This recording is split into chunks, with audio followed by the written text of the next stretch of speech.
তরকারির স্বাদ বহুগুণ বাড়িয়ে দিতে কুমড়ো বড়ির জুড়ি নেই।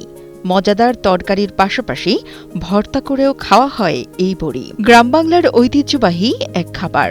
শীত এলেই কুমড়ো বড়ি বানানোর ধুম পড়ে যায়। অনেকে একে ডালের বড়িও বলে থাকেন।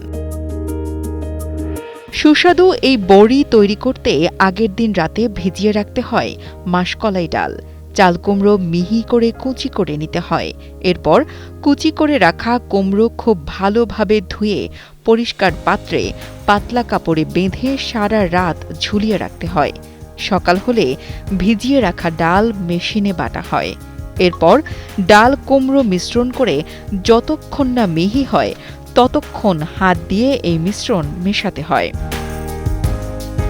এরপর কাপড় বিছিয়ে একটু ফাঁকা ফাঁকা বড়ি তৈরি করে রোদে শুকাতে দেয়া হয়। এভাবে ৩ থেকে ৪ দিন রোদে শুকিয়ে তৈরি করা হয় কুমড়ো বড়ি। আমরা প্রতিদিন ডাল আগের দিন রাত্রের বেলা ডাল ভিজিয়ে রাখি জল দিয়ে, পরের দিনকে ডাল সেকে ওগুলো ধুয়ে ভাঙানোর পরে আমরা ছাদে নিয়ে যাই ওই সময় বড়ি কাটার পরে ওগুলো কালকে দেওয়ার পরে আজকে আবার ওইগুলো উঠাতে হবে, উঠে শুকাতে হবে, শুকায়ে বাজারে নিয়ে বিক্রি করতে হবে। বিক্রি করার পরে ওগুলো ৩০০ টাকা কেজি প্রতি বিক্রি হয়। আর এমনি পাইকারি যদি যেগুলো আমরা দিই ওগুলো একটু কম ছাড়ি, ২৫০ টাকায় ছেড়ে দিই। গ্রামের নারীরা শীতকালে সুস্বাদু কুমড়ো বড়ি নিজেদের খাবার জন্য তৈরি করার পাশাপাশি বিক্রি করছেন বাজারে। আমাদের এইখান থেকে ডাউল ভাঙায় অনেক এই বড়ি দেশ বিদেশে অনেক দূরেও যায়। ঢাকা, খুলনা, চট্টগ্রামও এই বড়ি অনেক জায়গা তৈরি হয়ে যায়। জীবনের সব আয়োজন এখানে একসাথে। ডাল জলে দিই, সকালবেলা ধুই, তারপরে বাঙাই, তারপরে কুমড়ো ধুয়ে এনে ওই ডালের মধ্যে চ্যাটকায় সেই ডাল নিয়ে এসে এই জায়গায়। বাণিজ্যিকভাবে অনেক পরিবার সারা বছর তৈরি করে এই বড়ি। বিশেষ করে শীত মৌসুমে বেড়ে যায় এর চাহিদা।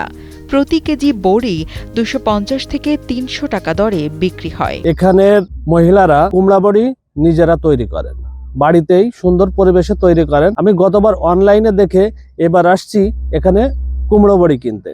আমি এখানে এসে দেখছি যে তারা কিভাবে কুমড়ো বড়ি তৈরি করে, দেখে আমার ভালো লাগছে। তারপরে আমি এখান থেকে ১ কেজি কুমড়া বড়ি ৩০০ টাকাতে ক্রয় করেছি। স্বল্প মূল্যে সুস্বাদু এই বড়ি কিনতে প্রতিদিন হাটবাড়িয়ার ছুটে আসে দূর দূরান্ত থেকে মানুষ। আমি নড়াইল পৌর এলাকার বখালি এলাকা থেকে এই হাটবাড়িয়াতে আসছি। আমি শুনছি যে এখানে ঘরোয়া পরিবেশে কুমড়া বড়ি তৈরি হয় এবং খেতেও নাকি সুস্বাদু, সেটা শুনেই আমি আসছি। তো আমি এসে এখানে যা দেখলাম যে এখানে আসলে ঘরোয়া পরিবেশে খুব পরিষ্কার পরিচ্ছন্নতার সাথে আমাদের এখানকার যে মাছাছি মহিলারা আছে ওনারা কুমড়ো বড়ি তৈরি করতেছে, দেখেও আসলে আমার খুব ভালো লেগেছে। শীত মৌসুমে কুমড়ো বড়ি তৈরি করে আত্মকর্মসংস্থানের সৃষ্টি হয়েছে হাটবাড়িয়া গ্রামের প্রায় শতাধিক নারীর।